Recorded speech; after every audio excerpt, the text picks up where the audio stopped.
Hello and welcome to this live episode of the Market Authority Show. Stephanie, your host here, and I am so pumped to chat today. We have an incredible live case study today with Alex's inspiring journey. She is not your average real estate agent, and you know this already if you follow her on Instagram.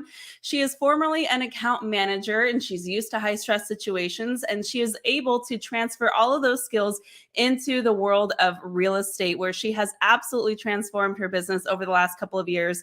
And she's here to share a little bit about how she did it. We're going to get into the secrets behind her success and how she went from a social media novice to a six-figure superstar in real estate. We're talking all about personal branding, modern marketing strategies, and the incredible results Alex has achieved along the way. So, if you are a new agent or an experienced real estate agent just looking to scale your business using social media, trust me, you are in the right place. So, let's get into all the details of Alex's path to becoming a true authority in real estate.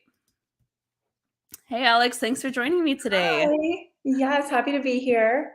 Oh my gosh, the pleasure is all mine. I'm super pumped to chat. And I have a lot that I want to get into, but for those who maybe are meeting you for the first time, can you share just a little bit about where you are and kind of how you got there? Yeah, happy to.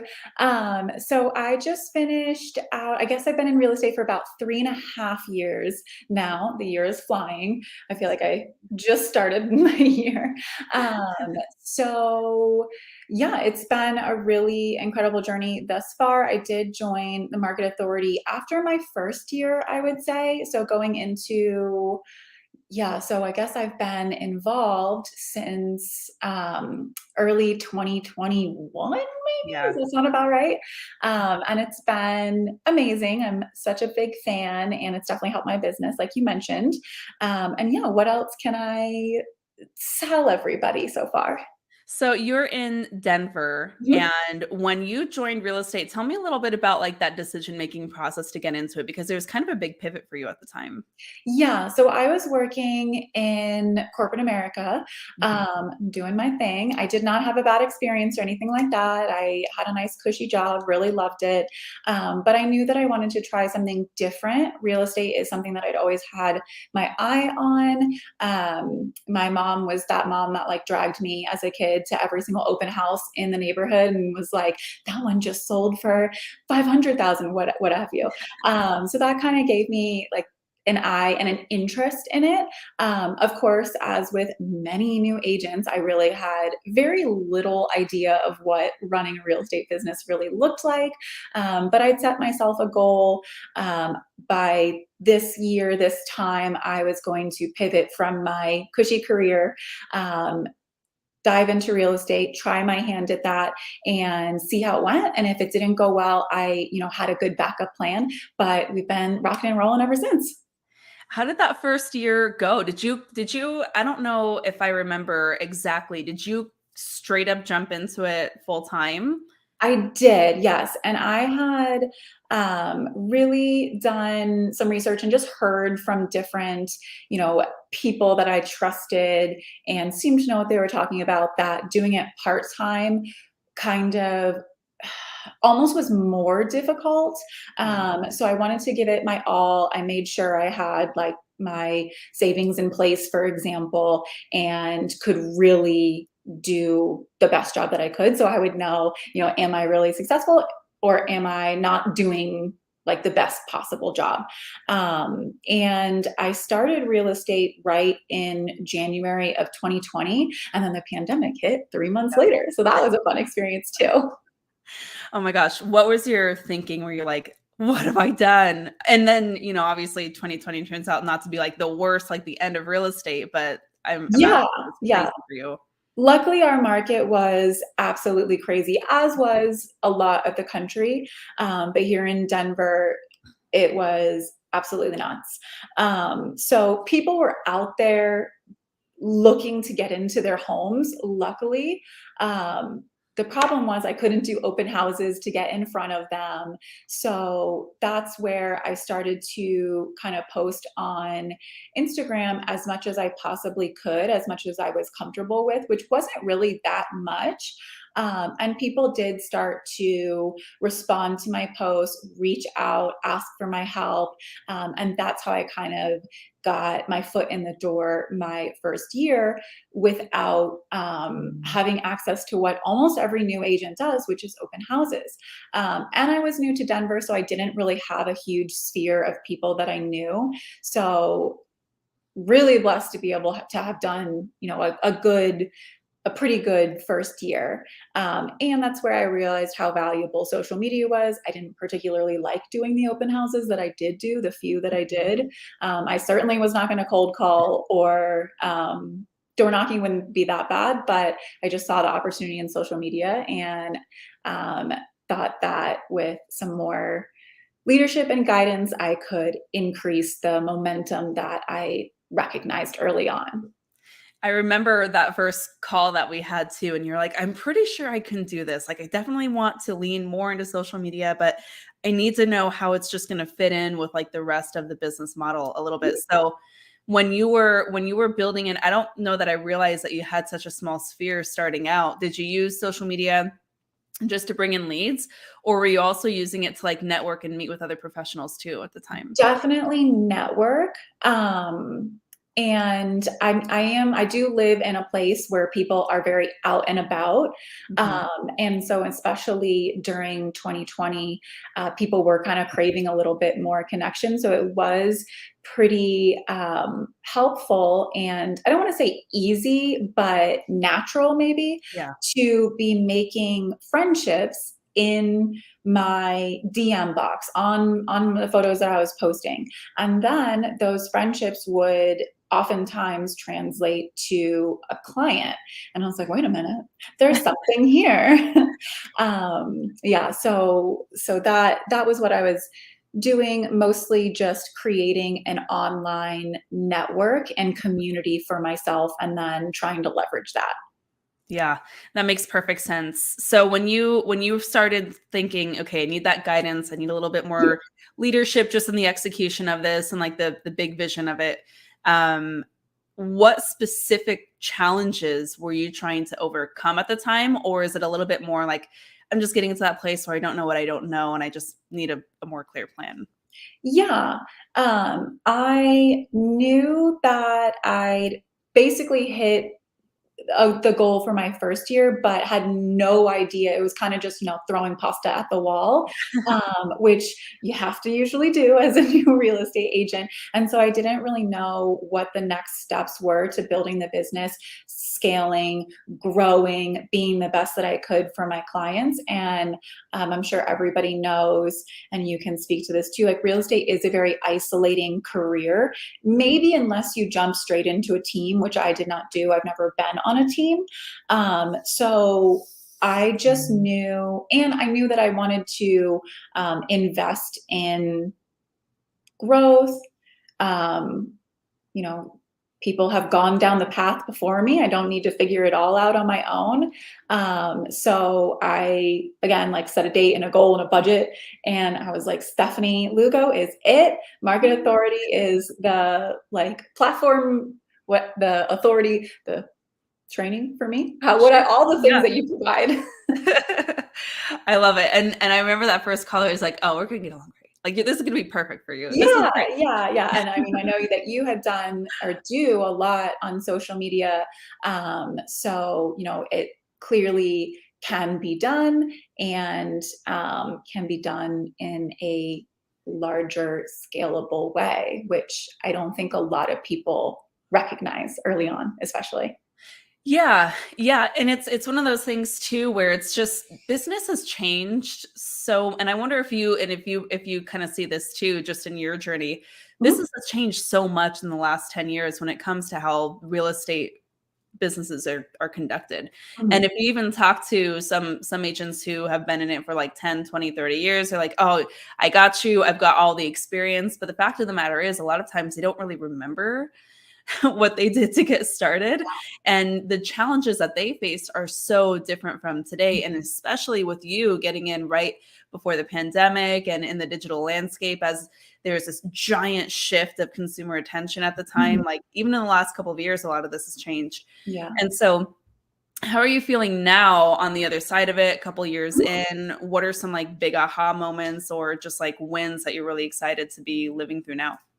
Yeah, I mean, I definitely think that, you hit the nail on the head. Like the landscape of building a real estate career and generating your leads and staying in front of your clients has definitely changed and transformed since those people have been in the business, be it 10, 15 years.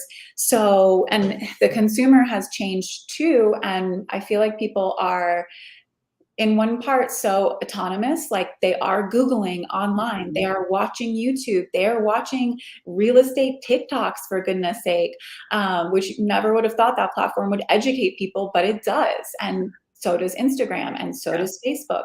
And I think that that is really unique and new, and something that people can capitalize on, of course.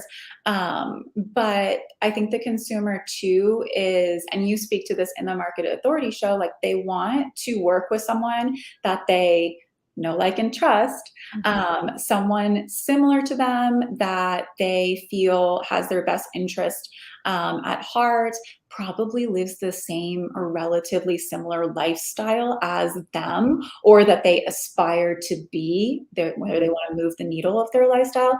So I think that, the opportunity in social media is to really not only just show real estate, but show your personal brand. And I know that's what the Market Authority Academy focuses on quite a bit and taught me to do. Like people want to see that. They do respond well to that. It does translate really well into business. And so, yeah, it definitely, I would say, looks different than it did probably even a few years ago. Well, what you've done that I love is you mentioned personal brand. Mhm. You have an incredible personal brand. Thank you. And being an like even if I was on the outside looking in, especially when it comes to Instagram, social media in general, I see what you've done and what you kind of put out there, and everything that you put out there on Instagram is so high quality. Like I just want to acknowledge you for that because Thank it's super you. fun. And even if I wasn't interested in real estate, it would be easy to follow you. And you kind of have that like magnetic just brand on there that you've done really well with. So can you Yeah. share a little bit about that and like is it natural? Like, did it just like come across easily? Or tell me a little bit about like what pieces you kind of leaned into to cultivate that. Yeah, yeah, absolutely. I think the pieces that were a little bit more challenging for me, like I was just speaking about, were putting myself out there a little bit, like realizing, I think every single new agent, we all say, I don't want to annoy people. Right. And like, you're not annoying anybody. You're just doing your job and helping. It's not their job to reach out to you. It's your job to stay in front, top of mind, follow up, all that good stuff. So that piece on social media was definitely a little harder for me. Making a brand was something that I actually had fun doing. That part wasn't as challenging for me. So the imagery and just showing people what I like, the pretty houses, because Mhm. like everyone likes to look at Zillow, just about.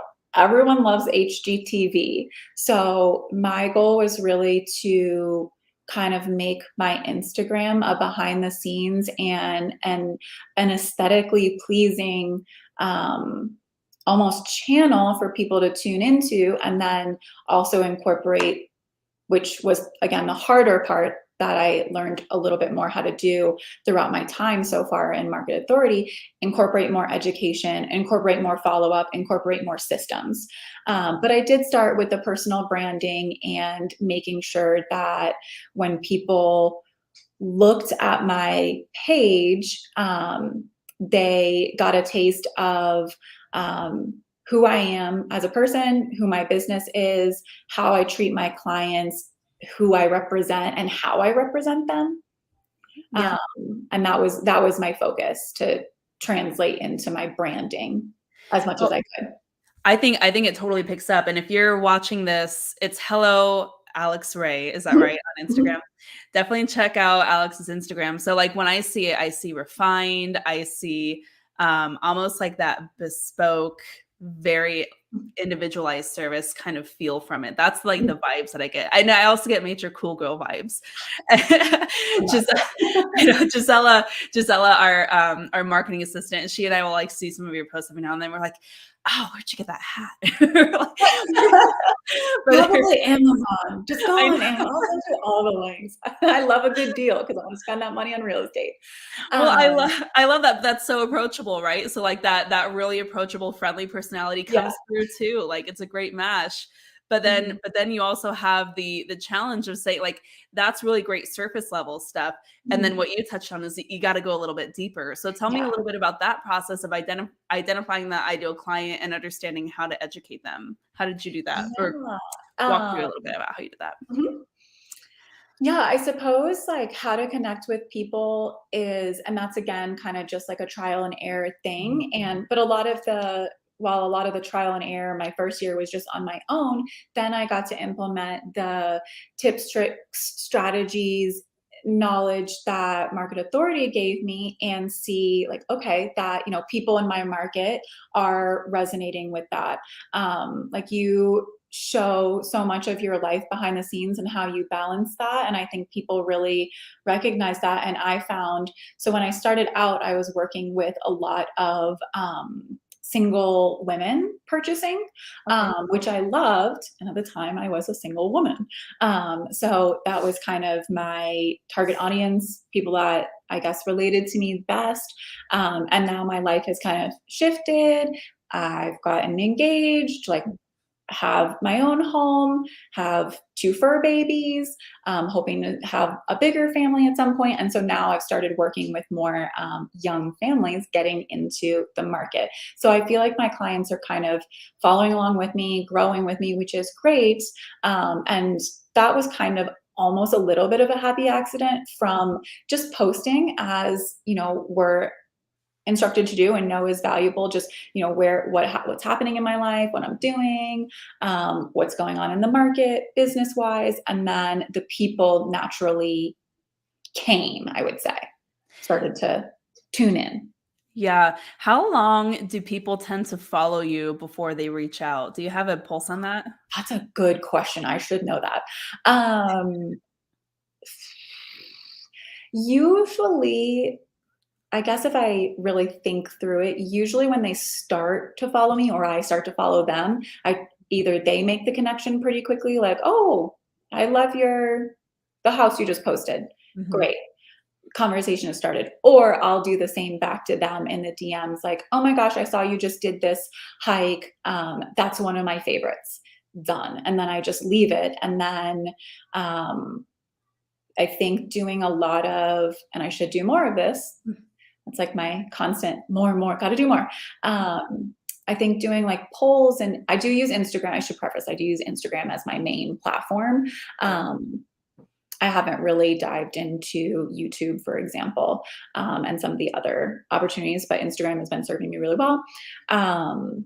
Doing the polls, getting people engaged again, um, really making it almost entertaining, and then Yeah. putting the education in there. So usually start off with some initial conversation, just kind of let it be for a bit, and then try and up the engagement from them naturally. Comment back and forth in the DMs, like you said, you do the what is the ratio? The The 10, 10-10-5.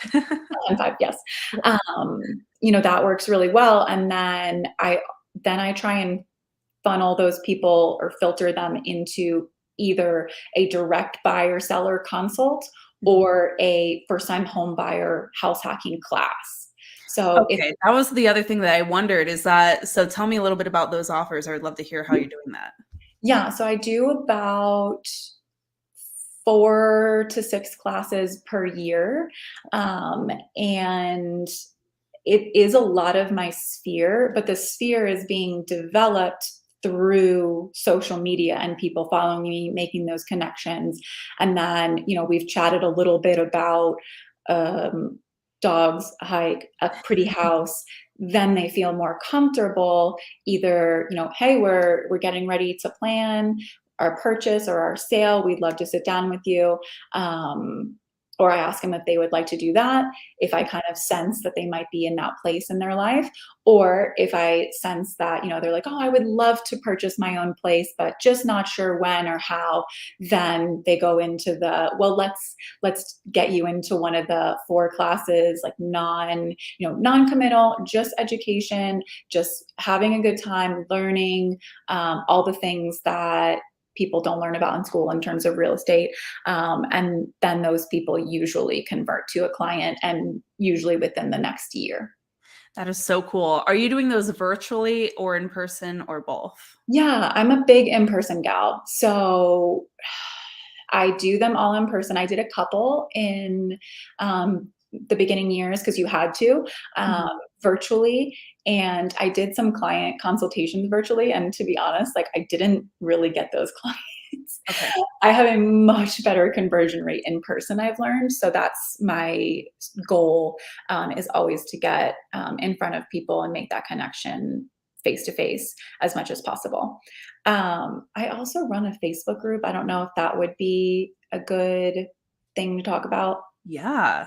Okay. Say more. Um, so Instagram is my main like business platform. And then I started, basically when I started real estate, a Facebook page called Ladies Love Denver. And it takes a little bit to grow, like it does, and it takes effort. Like I am organizing happy hours, hikes, but now the network is we've got about 600 girls in it so far, and it's a really organic way to get in front of people. Like when I do a hike and I meet, maybe there's like 6 girls that I know that have been to them before, and like 6 new girls. 1 or 2 of them in that 6 usually mention something about home ownership. Mhm. Um, they just moved here, they're looking to buy, what have you. And then one of the other 6 probably already bought with me, and they're like, well, Alex can help you. Yeah. And then, I've met those people. We had a great time. I didn't have to pitch anything to them. And then when I do post the classes, which I post on Instagram and my Facebook group, then those people feel comfortable to step up and join. And that's been working really well, kind of like a full circle. I love that. So let's kind of like take a step back because there's a lot of moving pieces here, but they work really well together. So I would say probably top of the funnel, like first impression is Instagram as you're just kind of growing that audience. And then you're able to kind of send some people over to the Facebook group if they really kind of fit into that niche. And Mhm. maybe if they're more interested in the lifestyle aspect of just where you live. And then as you continue nurturing those relationships and engaging authentically, you have a couple of offers to bring them down that sales funnel, so to speak. Mhm. So the classes are a great first introduction, or if they're like really ready to make a move, like they're determined to buy or sell, you have that ability just to like book that appointment right there. Is that Mhm. kind of how I'm seeing that? Yes, yes. And it works the opposite direction too, because a lot of people that join my Facebook group aren't on my Instagram. Mhm. And then they'll come to an event, we'll get to know each other a little bit, then they'll follow me on Instagram, then they'll see all the real estate content, Got then it. they'll either join the class or reach out or comment on something. And so yeah, so it works, it kind of helps back and forth, create a really good community and network. So you almost like don't even need to add anything else on top of that. You could add on YouTube on top of that, but you're doing kind of the same thing just by expanding your second audience on Facebook. Is that Facebook group growing organically now? Like, did people just kind of find it at this point? Yes and no. People do, like the girls in the group do send it out like, oh, Okay. and I'm in a lot of Facebook groups, Okay. and I know that people really struggle to run them. I'm not, it's definitely, it is another, um, not job, it's not that difficult, but you do have to put in, I'm calling restaurants. Who can accommodate 15 people and split all the checks? Like, Right. no, no, define that like restaurant, I can hold all of us. All of the question, getting 15 girls, and I should also mention too, like I'm very female oriented. I'm a girl's girl. So that just works out. And then, if they're married or whatnot, like, then I meet the whole family. But it usually starts, my community is all women, and that's how I like it. So that's, I guess, my niche maybe. Um, and so, yeah, so the Facebook group definitely takes work. I know a lot of the ones that I'm in like trickle off. They don't get good attendance. So it takes, like, you have to put your effort into it to get something out of it, for sure. Yeah, Mhm. totally. And So I answered the question. oh, no, you did. That's perfect. I'm loving this, by the way. Okay. And if you are listening to in the comments, let us know if you're loving this conversation too, Alex. You're so well spoken. This is really helpful. Definitely make sure to follow Alex on Instagram at Hello Alex Ray if you want to just kind of see a little bit more of what she's talking about. Mhm. So what I would want to know is two things. One thing I want to do is point out you're very authentic in how you're thinking this through. It's like, I'm a girl's girl. This is just what works for me. You've taken the time to kind of lean into what feels good and feels just organic and natural. And that's a lot about what we talk about in Market Authority. Mhm. That's like the whole aspect of branding is like, don't worry about what everyone else is doing. Yeah. You just need to figure out a little bit about what feels good to you Mhm. and then lean into that. That's one important kind of strategy or system that we talk about. Can you share some other systems that have worked really well to help you manage all of these moving pieces, just maybe from the Market Authority or Yeah. other things you've come up with along the way? Yeah, absolutely. I mean, a huge thing that I've taken away from the Market Authority Academy too is investing in the right places, and that, I think most of us are probably solo agents. I would assume. I could be wrong though. And we only have so much bandwidth, right? Yeah. So creating those back office systems, the tracking, that is not my specialty. So thank goodness for your spreadsheets. That is literally what I use. And I'm still taking the steps to, invest in different resources to help me. Um, but definitely, sorry, that should be on silent. That's okay. Definitely, that's a huge takeaway from the Market Authority Academy.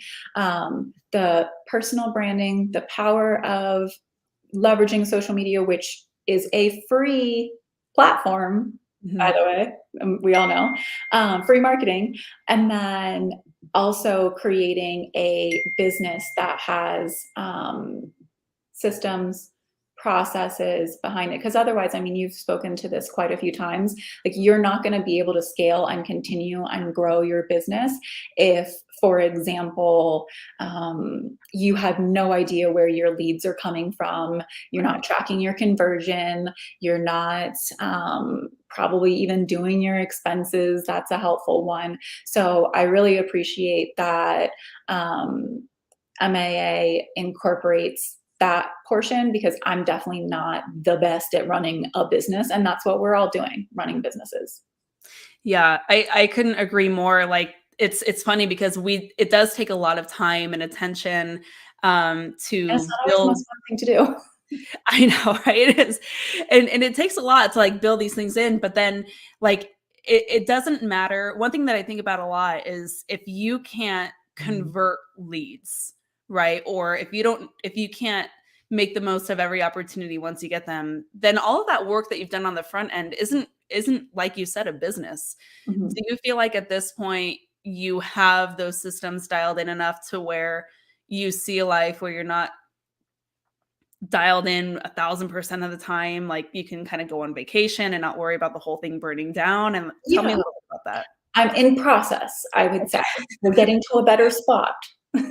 Um, do have more things to do, because again, that's not my specialty. Mhm. And I probably would have nothing in place without the Market Authority Academy. But yes, so the other part of that too was like investing. Okay, I can only create so much marketing content while following up with people. So I do, I have a transaction coordinator. Okay. Love her. I have a marketing gal that just kind of helps me one off. So now I mentioned like making those phone calls to restaurants. posting the events. She has my Facebook account now, and she goes in as me, and posts the events for me now. So that saves me a lot of time. So that's part of, the layers of the business that I'm trying to build in, so that I can have a life. Because yes, I've written an offer on every vacation I've been on Sure. since being in real estate, and I would love to not do that forever. Mhm. So I'm still in process, but it's definitely, I'd say in the right direction and getting to a pretty good place. I love that. What do you see? What do you see in the future? Like, what's next? If you could look at where you are now and really appreciate some of these things that are coming to fruition for you now, where do you want that to take you in the next like 3 to 5 years? Would you say? Yeah, I mean, I would love to continue growing my business, and again, that takes like the support behind, Mhm. because you can only talk to so many leads, you can only show so many houses. So what happens when you start to get, I mean, the dream, the goal, so many leads that you can't keep up with them. Mhm. So that's kind of my goal, is to like free up more of my time through, leveraging other, people that are good at like transaction coordinators, marketing, systems, so that I can do what, um, I like doing the most and is probably best for my business, is being out there growing my community, treating my clients, following up with all of them, and building getting more leads essentially. So Yeah. I just want to continue to scale, grow, have the business set up well behind me in order to do that. And yeah, so the plan. I love it. So if you are kind of in a similar boat as Alex and you're listening to this and you're like, dang it, that's kind of where I'm at too. That's where I need to go. I need help with those systems. Gisela, our our head of content, just dropped a link in the comments where you can book a call to learn more about the Market Authority Academy. Check out the show notes for those, for that link as well. When it comes to, I want to cover a few things, and I want to be a good steward of your time. I feel like this conversation could go for hours, but I want to make sure that we get you to where you need to be, because I'm sure you got a busy day. Couple questions to follow up with. Can we talk numbers and GCI, that kind of stuff? Mhm. Yeah. Okay, walk me through those 3 years and like where you're wanting to be in year 4. Yeah. So my first year, 2020, I did 7 transactions. And I think my GCI was, I don't know my GCI actually, but I remember my take home was very, very low. And, starting out too, the brokerages do take a bigger percentage. So that definitely, and I was at a lower price point. Year 2, I actually only closed 9 transactions. So only 2 more than my first year, but my, GCI doubled, from the first year, because my price point was higher. And then my third year, I was able to do 18 transactions, 200,000 in GCI. So doubled it again, I would say. Is that super exciting? Yeah, it We're is. like, oh my But it's God. stressful because then you just want to do it again. I know, right? So I want to point out what you mentioned is super cool. So from year 1 to 2, you doubled your GCI. Mhm. I think that's really interesting. Did you do that by design, or is that just kind of how things shook out that year? Yeah, it just kind of happened as a happy accident. And probably to like my clients growing with me, because I did have more, people who dual income, I would say, does help in real estate. So working with more people, that had higher budgets, which I think you've mentioned too. You guys Mhm. did a pivot where you wanted to start marketing to a different, audience.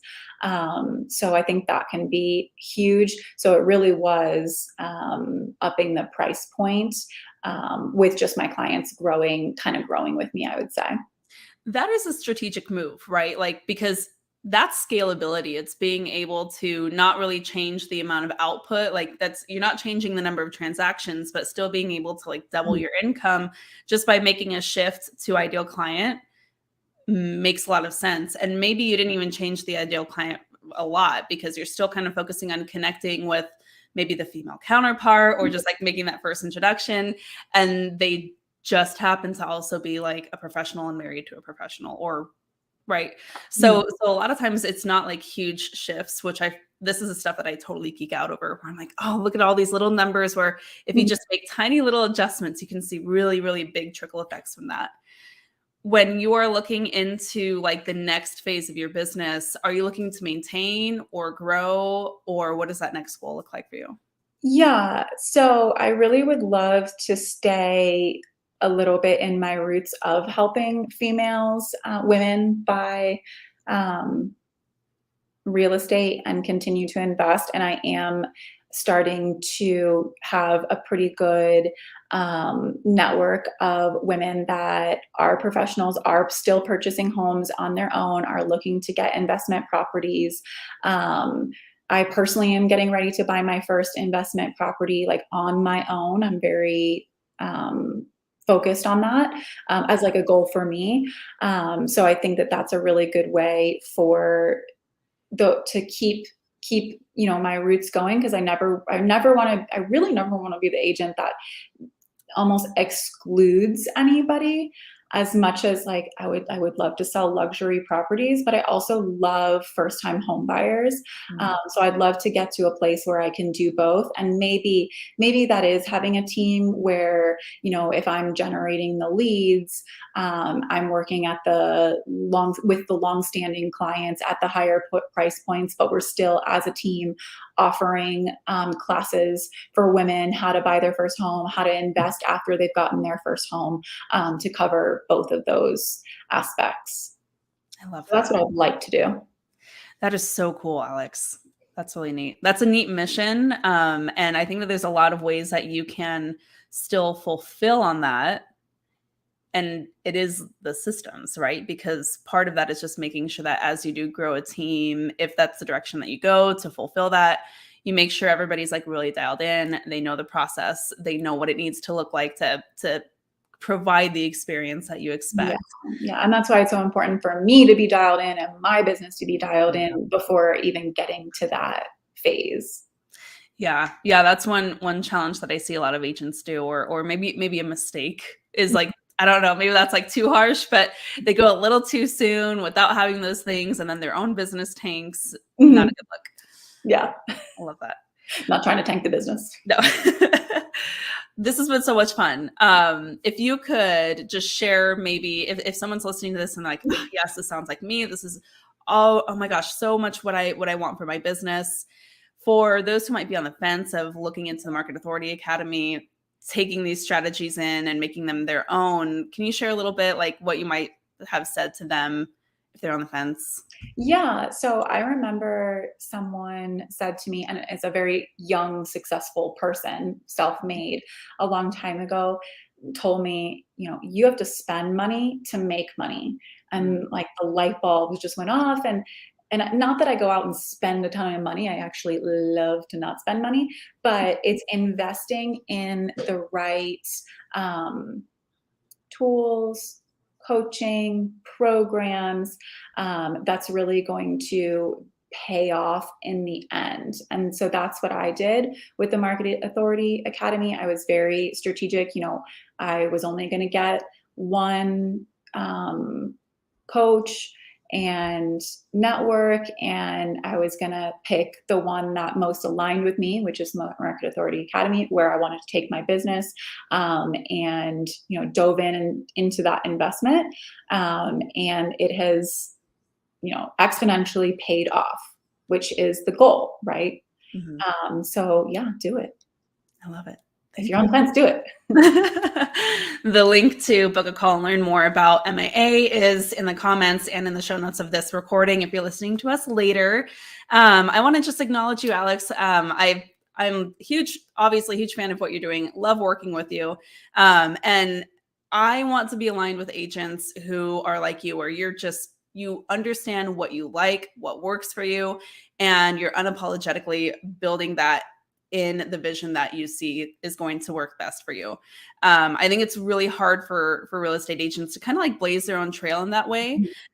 Sometimes, because so often, as you say, it is isolating, and it's really hard to figure out like what is authentically me when it is such a relationship business. Yeah. How does that actually need to look for what I have in my mind? How do we take that out and create it? And I think that you've been really intentional about doing that.